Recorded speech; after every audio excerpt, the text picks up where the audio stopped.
দশম শ্ৰেণীৰ ছাত্ৰ ছাত্ৰীসকলক সমাজ বিজ্ঞানৰ আজিৰ আলোচনালৈ স্বাগতম জনাইছোঁ। আজি তোমালোকক ভূগোলৰ দ্বিতীয় অধ্যায়ৰ এটা গুৰুত্বপূৰ্ণ বিষয়ে আলোচনা কৰিবলৈ আগবাঢ়িছোঁ। সেইটো হৈছে মৰুকৰণ। মৰুকৰণৰ ফলাফল, মৰুকৰণৰ কাৰণ আৰু মৰুকৰণ সমস্যাৰ সমাধানৰ উপায়সমূহ। ছাত্ৰ ছাত্ৰীসকল, মৰুকৰণ শব্দটি অহাৰ লগে লগে আমাৰ মনলৈ এটা শব্দ আহে, মৰুভূমি। মৰুভূমি শব্দটো আহে। কিন্তু মৰুকৰণ আৰু মৰুভূমি একেই নে? আচলতে পৃথিৱীত যিসমূহ অঞ্চলত বৰষুণ কম হয়, য'ত বাষ্পীভৱন প্ৰক্ৰিয়া বেছি, আৰু যিসমূহ অঞ্চলৰ পৰিৱেশ শুকান, সেই অঞ্চলসমূহকেই মৰুভূমি বুলি কোৱা হয়। যিসমূহ মুঠ স্থলভাগৰ 20%, য'ত প্ৰাকৃতিকভাৱেই পৰিৱেশ শুকান, প্ৰাকৃতিকভাৱেই তাত বৰষুণ কম, আৰু প্ৰাকৃতিকভাৱেই তাত বাষ্পীভৱনৰ পৰিমাণটো বেছি। সেইকাৰণে এই মৰুভূমি এক প্ৰাকৃতিক পৰিঘটনা, আৰু স্থলভাগৰ 20% মৰুভূমিৰে আবৃত হৈ আছে। কিন্তু মৰুকৰণ সেই প্ৰাকৃতিক পৰিঘটনাটোৰ সংযোজন কৰাৰ ক্ষেত্ৰত মানুহৰ ভিন্ন ক্ৰিয়াকলাপৰ এক ফলাফল বা ফলশ্ৰুতি।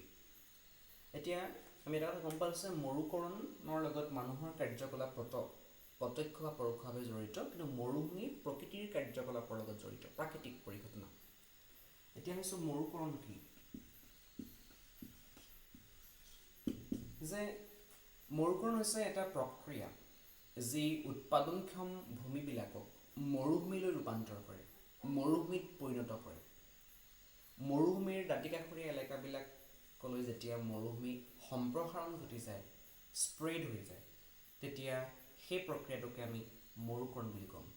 মৰুভূমিখন থাকে তাৰ কেওকাষৰ অঞ্চল যদি মৰুভূমিলৈ ৰূপান্তৰ হয়, সেই প্ৰক্ৰিয়াটোক আমি মৰুকৰণ বুলি ক'ম। 1977 চনত ৰাষ্ট্ৰসংঘৰ মৰুকৰণ সম্বন্ধীয় এক সন্মিলন হৈছিল, আৰু সেই সন্মিলনত মৰুকৰণৰ এটা সংজ্ঞা দিব চেষ্টা কৰা হৈছিল। সেই সন্মিলনে দিয়া সংজ্ঞাটো হৈছে যে মৰুকৰণ হৈছে এনে এটা প্ৰক্ৰিয়া যিয়ে ভূমিৰ জৈৱিক সম্ভাৱনা বা ক্ষমতাসমূহ বিনষ্ট কৰি অৱশেষত মৰুভূমি সদৃশ এক অৱস্থাৰ সৃষ্টি কৰে। গতিকে যিবোৰ জৈৱিক উৎপাদনক্ষম, ভূমিৰ যি জৈৱিক উৎপাদন সম্ভাৱনা, সেইটো মৰুকৰণৰ দ্বাৰা বিনষ্ট হৈ উৰ্বৰ ভূমিসমূহো অনুৰ্বৰ ভূমিলৈ ৰূপান্তৰ হোৱা যিটো প্ৰক্ৰিয়া, সেই প্ৰক্ৰিয়াকে আমি মৰুকৰণ বুলি কওঁ।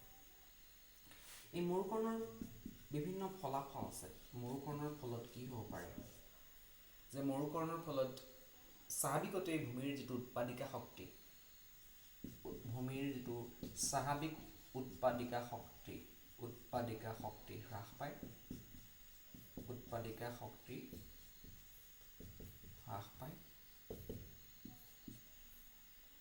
দুই নম্বৰ হৈছে যে কাষৰীয়া অঞ্চলসমূহ, মৰুভূমিৰ কাষৰীয়া অঞ্চলসমূহ মৰুভূমিলৈ ৰূপান্তৰ হয়, অৰ্থাৎ মৰুভূমিৰ সম্প্ৰসাৰণ ঘটে।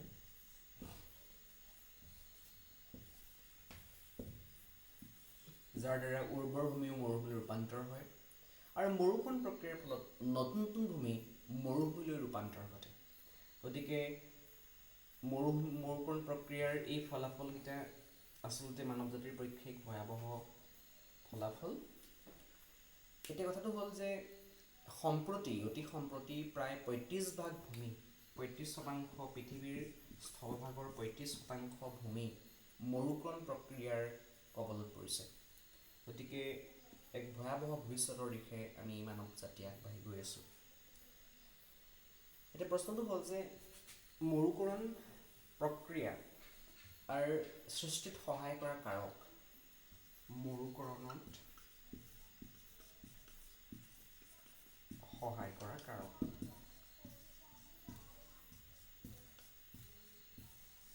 কোনবোৰ কাৰকৰ বাবে মৰুকৰণ প্ৰক্ৰিয়া সৃষ্টি হ'ব পাৰে? এই কাৰকসমূহ কিছুমান প্ৰাকৃতিক কাৰক আৰু কিছুমান মানৱসৃষ্ট কাৰক। প্ৰাকৃতিক কাৰকবিলাক কোনবিলাক? যে বহুদিন ধৰি যেতিয়া খৰাং বতৰ চলি থাকে, বহুদিন ধৰি যেতিয়া এটুকুৰা অঞ্চলত বৰষুণৰ মাত্ৰা কমি যায়, বৰষুণ নহয়, তেতিয়াহ'লে সেই প্ৰাকৃতিক পৰিঘটনাৰ বাবেও সেই ঠাইৰ মৰুকৰণ প্ৰক্ৰিয়া আৰম্ভ হ'ব পাৰে। গতিকে খৰাং বতৰ। 2 নম্বৰটো কাৰণ বিশেষভাৱে গুৰুত্বপূৰ্ণ হৈছে গোলকীয় উষ্ণতা বৃদ্ধি। যে সমগ্ৰ পৃথিৱীতে যিটো স্বাভাৱিক উষ্ণতা, সেই উষ্ণতা বৃদ্ধিৰ ফলশ্ৰুতিত সমগ্ৰ পৃথিৱীতে আচলতে মৰুকৰণৰ প্ৰৱণতা বৃদ্ধি পোৱাৰ উপক্ৰম ঘটিছে। গতিকে গোলকীয় উষ্ণতা বৃদ্ধিয়ে মৰুকৰণ প্ৰক্ৰিয়াত ত্বৰান্বিত কৰাত সহায় কৰে। আমি দ্বিতীয় কাৰণটোলৈ যদি যাওঁ, তেতিয়াহ'লে মানৱ সৃষ্ট কাৰক।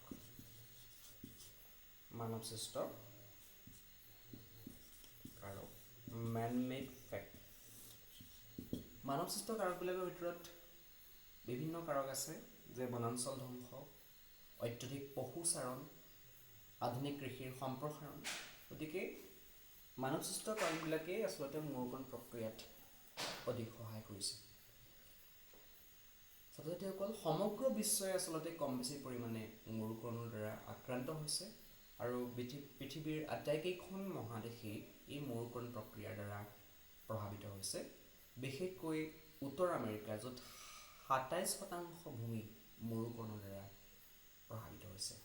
ঠিক কম বেছি পৰিমাণে আন কেইখন মহাদেশো এই মৰুকৰণ প্ৰক্ৰিয়াৰ দ্বাৰা প্ৰভাৱিত হৈছে। এই মৰুকৰণ প্ৰক্ৰিয়াৰ সমাধানৰ কিবা উপায় নাইনে?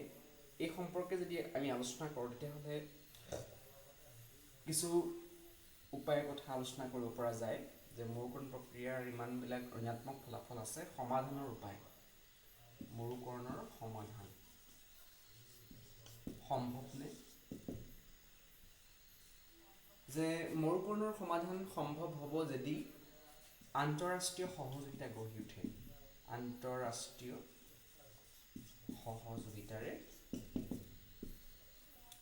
ইণ্টাৰনেশ্যনেল কোঅপাৰেশ্যন গঢ়ি উঠি যদি আমি গোলকীয় উষ্ণতা বৃদ্ধি হ্ৰাস কৰিব পাৰোঁ, গোলকীয় উষ্ণতা বৃদ্ধি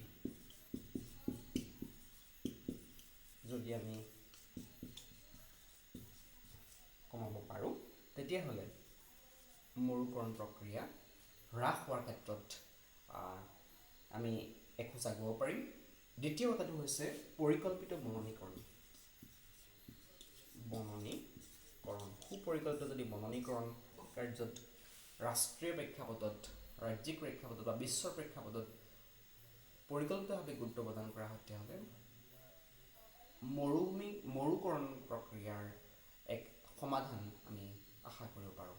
ছাত্ৰ ছাত্ৰীসকল, আমাৰ আজিৰ আলোচনাত আমি কেইবাটা প্ৰশ্ন মুখামুখি হ'ব পাৰোঁ। মৰুভূমি কাক বোলে, মৰুকৰণৰ সংজ্ঞা দিয়া, তাৰ পাছতে মৰুকৰণ সমস্যাৰ কাৰকসমূহ কি কি, মৰুকৰণৰ ফলাফলসমূহ কি কি, আৰু মৰুকৰণ সমস্যা সমাধানৰ বাবে কেইটামান পৰামৰ্শ দিয়ে। গতিকে আজিৰ এই আলোচনাটো হৃদয়ংগম কৰিবলৈ চেষ্টা কৰিব। আমি পৰৱৰ্তী সময়ত এই পাঠটোৰ আন এটা গুৰুত্বপূৰ্ণ বিষয় লৈ তোমালোকৰ মাজলৈ